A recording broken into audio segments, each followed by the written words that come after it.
CCPPC sont la lumière des ouvriers et des paysans, ainsi que tout opprimé. Il n'y a point de doute d'abattre l'exploitation et de créer une juste société. Notre serment est de ne jamais échouer. En joignant toutes nos forces en un vaisseau, tenons bien nos armes dans nos mains. Car ces CCPPC sont la force du peuple, dans sa noble cause jamais de spoliation. Notre lutte revendique nos droits, quoi qu'il en coûte, jamais de servitude. Pour les opprimés, la révolution est un rempart. Son ultime fin est que le peuple gouverne. Ta la la la la, ta la la la la, ta la la la la la. Peuple congolais n'est jamais reculé. Nationaliste, allons de l'avant. Jeunes du pays, avançons, avançons. Intellectuels et soldats, avançons. Femmes et filles, allons de l'avant. Peuple congolais, ne jamais reculer. Ta la la la la, ta la la la la, ta la la la la la. Bonjour, bonsoir, peuple congolais. Merci pour la confiance. Merci à tous ceux qui se sont abonnés sur notre chaîne. Comme j'aime souvent vous dire que c'est la meilleure façon de nous soutenir, c'est en likant nos vidéos, partager, commenter. C'est un grand plaisir de vous avoir dans cette grande communauté Tosha TV. Chers compatriotes, aujourd'hui, le 17 mai 2026, on va parler de quoi? On va parler de l'entrée de l'AFT. Frères congolais, le 17 mai 1997. Dans la tête de tous les Congolais, c'était la libération. Tout le monde se disait, ok, c'est fini avec la dictature, nous sommes libérés. Quand ils sont arrivés, tout le monde avait cet espoir. Ils se disaient, c'est fini. La corruption, c'est fini. Maltraitance, c'est fini. La faim même, c'est fini. En fait, le Congo vient de renaître. Un an après, 2 ans, on a vite déchanté. On a compris que c'était le début de notre malheur. Je vous dis, on a compris que le début de notre malheur, le début de notre calvaire, jour pour jour, 29 ans, si ma mémoire est bonne, 1997, 2006, de 2016, 2026, ça me fait 29 ans. 29 ans après, où est le Congo? Qui devait renaître de ses cendres? Où est le Congo qui a été libéré? Catastrophe. Chers compatriotes, il y a un aspect que les gens aiment souvent oublier. Vous savez qu'en 1997, quand le entre guillemets libérateur arrive chez nous, dans leur bagage, ils nous amènent des gens en disant que ce sont des Congolais, James Kabarebe et compagnons. Quand on a voulu poser la question, mais qui sont ces gens? On nous dit non. C'est parce que vous ne voyagez pas trop. À l'est du pays, ces gens existent bel et bien, ce sont des Congolais. Et des vrais Congolais d'origine. C'est ce qu'on nous a dit. On nous a regardé droit aux yeux, on nous a dit ça, que ce sont des Congolais. Il y a même eu d'autres Congolais qui se sont portés garants en disant qu'on connaît même leur famille. Aujourd'hui, je vous pose une question. Ayez aussi ce courage. Où est James Kabarebe, le tout-puissant Congolais? Qu'est-ce qu'il est devenu? Chers compatriotes, James Kabarebe, en ce moment, il est au Rwanda et il a occupé des postes tellement stratégiques que On ne peut jamais, alors jamais donner à un citoyen étranger ces postes-là. Il a été chef d'état-major de l'armée rwandaise, ministre de défense, plusieurs fois ministre, conseiller en matière de sécurité du président de la République. Chers compatriotes, Congolais d'origine, ministre de défense au Rwanda.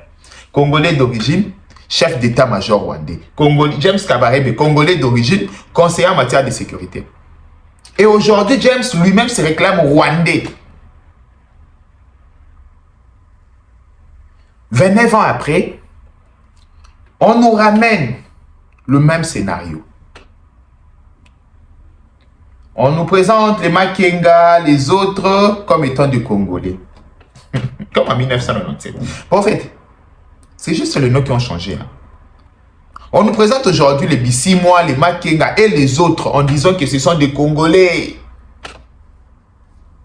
Et il y a des gens prêts, comme en 1997, à témoigner pour dire que ce sont des Congolais. On connaît ses parents. Jeunes Congolais. Aujourd'hui, je vais plus m'adresser aux jeunes Congolais. Moi, je vous donne l'équation. En fait, je ne vais pas faire la conclusion à votre place.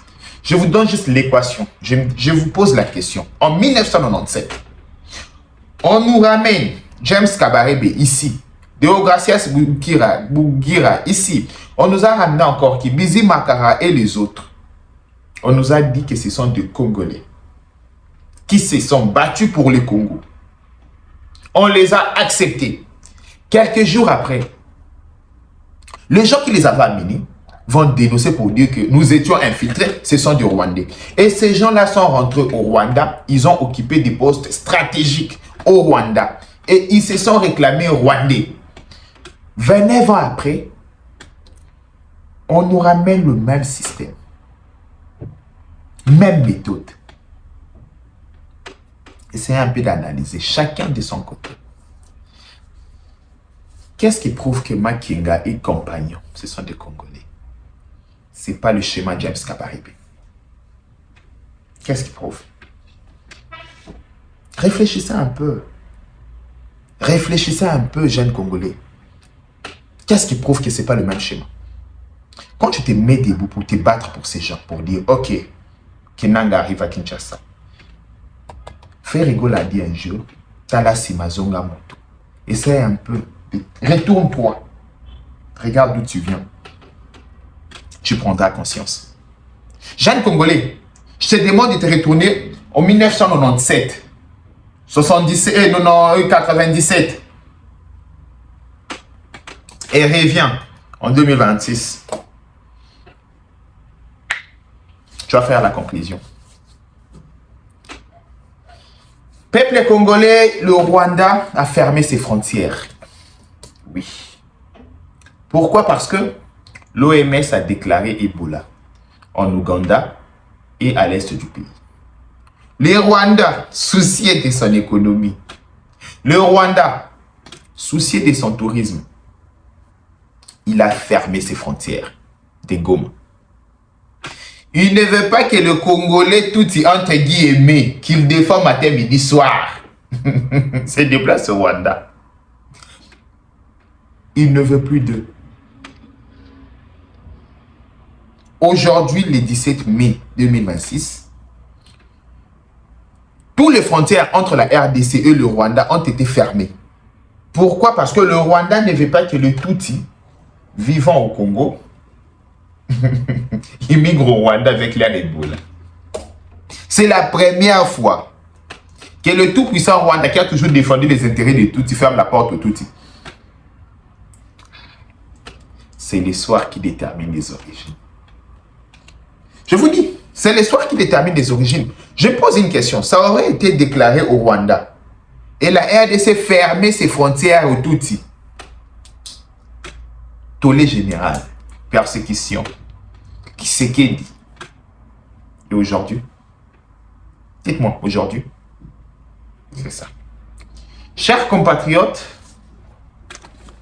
Olivier Ndoungiriri, hier, Olivier a publié un tweet. Dans ces tweets, Olivier Nduhungirehe critiquait la presse présidentielle congolaise. Vous ne rêvez pas, hein? Olivier Nduhungirehe, ministre rwandais des Affaires étrangères, pense que la presse présidentielle congolaise doit lui rendre compte. À un moment, ça fait rire. Je vous dis, à un moment, ça fait rire. On s'est dit, bah, il est fou, quoi. Mais, ça illustre tellement les habitudes qu'avait le Rwanda en RDC. Je vous dis, nous, on va rigoler, on va dire, ouais, Olivier, c'est un fou. Olivier, je ne sais pas quoi. Comment? Expliquez-moi. Je ne sais pas, c'est sur base de quel principe? Je ne sais pas, c'est quelle base du droit international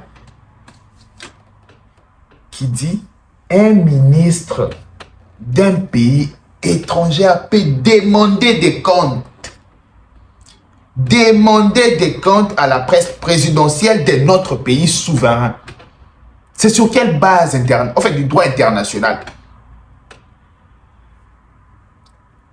Si peut-être les écrits de la presse présidentielle avaient cité le Rwanda, je pouvais comprendre, j'allais dire, ok, droit de réponse. Olivier Nduhungirehe doit répondre. Droit de réponse, Olivier Nduhungirehe doit répondre.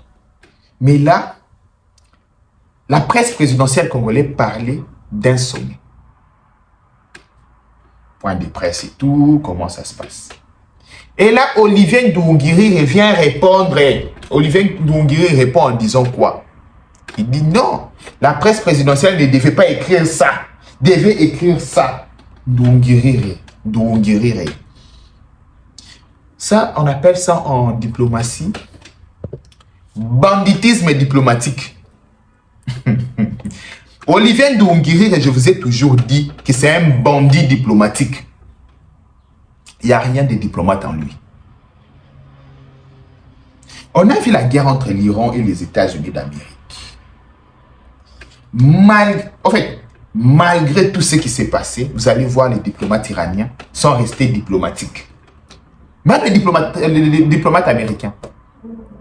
Nous tous, moi je ne suis pas du domaine, mais on sait qu'il y a ce qu'on appelle langage diplomatique. Des agissements diplomatiques. Mais Nduhungirehe est un bandit diplomatique. Tout le monde le sait. Je parlais avec quelques Rwandais, m'ont dit, frère, on ne comprend absolument rien. Je ne sais pas où est-ce qu'on a ramassé ces personnes. Retenez ces jours. Je dis retenez ces jours. Olivier Nduhungirehe va précipiter la chute du Rwanda. Je ne blague pas. Et vous allez, le Rwandais, vous allez vous souvenir de moi. Olivier Nduhungirehe va précipiter la chute du Rwanda. C'est un bandit diplomatique. Je répète ma question. C'est sur quelle base du droit international? Quel ministre des Affaires étrangères rwandais peut demander des comptes à la presse présidentielle congolaise? Spécial 17 mai. Donc, un jour, Jean-Pierre Bemba a dit, ces gens pensent que le Congo, c'est leur butin de guerre. Ils ont gagné le Congo en 1997 et la presse présidentielle congolaise doit rendre compte au Rwanda. Nduhungirehe, nous ne sommes plus en 2018 ou en 2015, non plus en 2010, où le Congo rendait compte au Rwanda. C'est fini. Finito. Réveillez-vous. C'est fini. C'est fini. Chers compatriotes, et moi, ce qui est étonnant, à un moment, la folie rwandaise avait voulu comparer ces bandits diplomatiques de Olivier Nduhungirehe à la très distinguée, à son excellence, Thérèse Kayikwamba Wagner. Mais c'est la folie, c'est le jour et la nuit. Ça, c'est un diplomate. Nduhungirehe est un diplomate, vous êtes sûr? Mon Dieu. La diplomatie rwandaise est dans la rue. Je vous dis. La diplomatie rwandaise est dans la rue. Et gloire à Dieu. Dieu merci parce que il va précipiter la chute du Rwanda. Il va précipiter la chute du Rwanda. Merci beaucoup, Olivier Nduhungirehe. Continue. Moi, je ne peux pas t'interdire. Je veux que tu continues dans... je veux que tu continues dans ça. C'est... Je sais pas comment définir ça. Donc, c'est ça. Merci beaucoup. Merci à tous nos auditeurs, à tous ceux qui nous ont suivis. Merci pour la confiance. On se retrouve après pour la suite des informations. Bye bye. Ciao. Travailler en RDC ne devrait pas ressembler à une chasse. Tu es prêt, ton CV est prêt, mais les offres semblent loin, les contacts flous, les réponses silencieuses. Tu actualises, tu rejoins des groupes WhatsApp, tu compares, tu doutes. Tu essaies encore, puis tu perds du temps là où tu voulais trouver un avenir. Stop.